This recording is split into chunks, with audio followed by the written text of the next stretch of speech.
The White House says if President Trump imposes tariffs on imported steel and aluminum, they might not apply to some American allies. The president is expected to announce the new policy as soon as today, even though a growing number of Republicans are urging him to reconsider.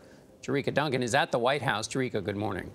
Good morning. The president is meeting with his cabinet this morning. It may very well be his advisors' last opportunity to express their opposition or even dissuade the president's plan of imposing tariffs on imports of steel and aluminum.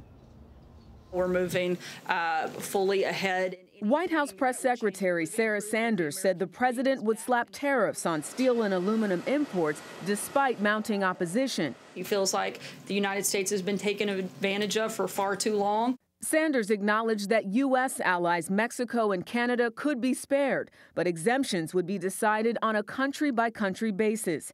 EU officials said Wednesday they might retaliate with penalties on U.S. products ranging from cranberries to peanut butter to orange juice.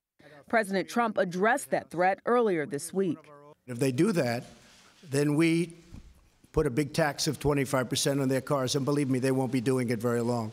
Fearing a trade war could erupt, 107 Republicans sent Mr. Trump a letter Wednesday expressing deep concern about the prospect of broad global tariffs, warning the move will make U.S. businesses less competitive and U.S. consumers poorer. National Economic Council Director Gary Cohn, who announced he'd be leaving the White House, had reportedly failed to persuade Mr. Trump to drop the tariffs. The White House is getting hollowed out.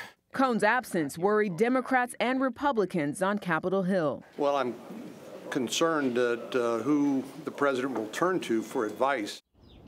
Republican Senator John Cornyn, who sits on the Senate Finance Committee, said that Congress really plays an important role in all of this. He actually said that he spoke with the Senate Finance Committee Chairman, Republican Orrin Hatch. They plan to now hold hearings on trade issues and tariffs. Norah? All right, Jericka Duncan at the White House. Thank you, Jericka.